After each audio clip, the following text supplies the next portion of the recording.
नमस्कार, मैं Purushottam Kumar IBC independent business consultant from badabusiness.com। आज हम जानेंगे कि 21वीं सेंचुरी स्किल्स क्या हैं।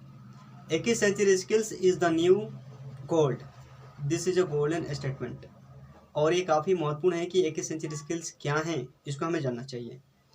सबसे पहले मैं इसको लिस्ट डाउन कर देता हूँ, उसके बाद बारी बारी से एक्सप्लेन करके समझने की कोशिश करेंगे। पहला जो है how to start a startup, दूसरा communications, critical thinking, literacy, collaborations, integrity, technology literacy, leadership, flexibility, persistency.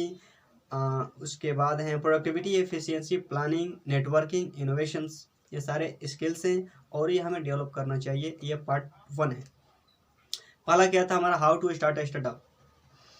कोई भी आप बिजनेस शुरू करते हैं या बिजनेस शुरू करने वाले हैं या किसी कंपनी में काम करने वाले हैं, तो सबसे पहले आपको ये समझ में आना चाहिए कि किसी स्टार्टअप को करने से पहले हमें क्या क्या ज्ञान होनी चाहिए। जिस प्रकार से जैसे कि मार्केट सेगमेंटेशन को समझना होता है, किसी स्टार्टअप को शुरू करने से पहले बिचेड मार्केट को समझना जरूरी होता है, कस्टमर की पर्सोना, उसकी प्रोफाइलिंग करना होता है, MVP क्या होती है, मिनिमम वायलेबल प्रोडक्ट क्या होता है। स्टार्टअप करने से पहले ही हमें जानकारी होनी चाहिए।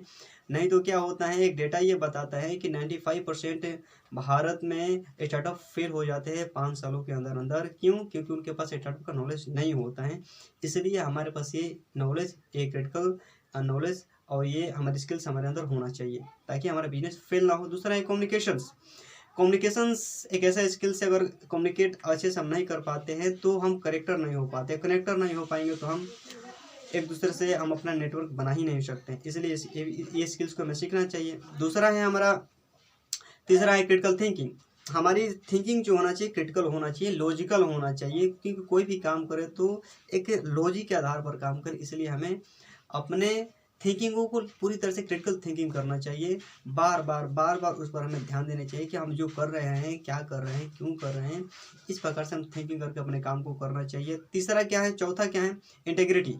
इंटेग्रिटी का मतलब ये होता है आपकी ईमानदारी, ट्रांसपेरेंसी, एथिकल। किसी भी कंपनी में आप जाते हैं तो हर कंपनी ये खोजती है कि हमारे एम्प्लॉय जो आते हैं, स्टाफ जो आता है, उसमें इंटीग्रिटी होना चाहिए, उसके अंदर ये ट्रांसपेरेंसी होना चाहिए। अगर मान लीजिए स्टार्टअप के रूप में आप ही स्टार्टअप करते हैं तो आपके अंदर ही अगर इंटीग्रिटी नहीं होगी, एथिकल नहीं होगी, ट्रांसपेरेंसी नहीं होगी, तो आप जिसको हायर करेंगे उसको आप कैसे कर सकते हैं। इसके अंदर इंटीग्रिटी होना चाहिए। तो सबसे पहले खुद में हमें इस तरह से बिल्ड करना चाहिए।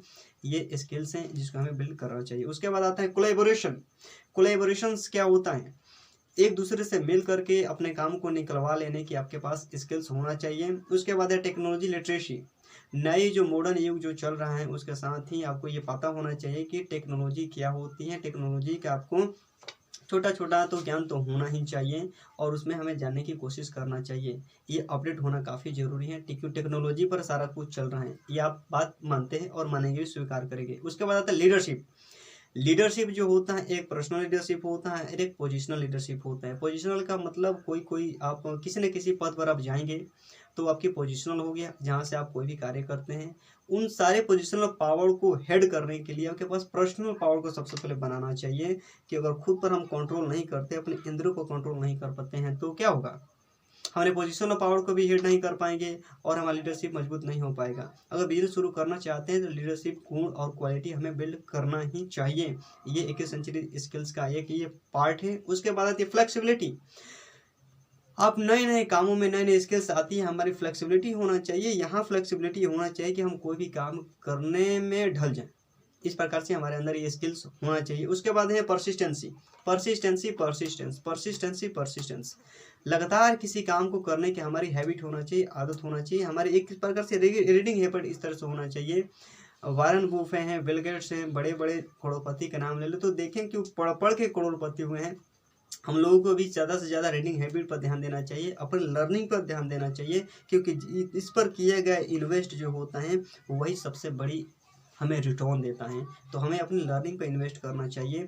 तो परसिस्टेंसी के साथ हमें कोई काम करना चाहिए। मुद्दा यही ना था, परसिस्टेंसी के साथ हमें काम करना चाहिए लगातार। उसके बाद आते हैं प्रोडक्टिविटी, एफिशिएंसी, प्लानिंग।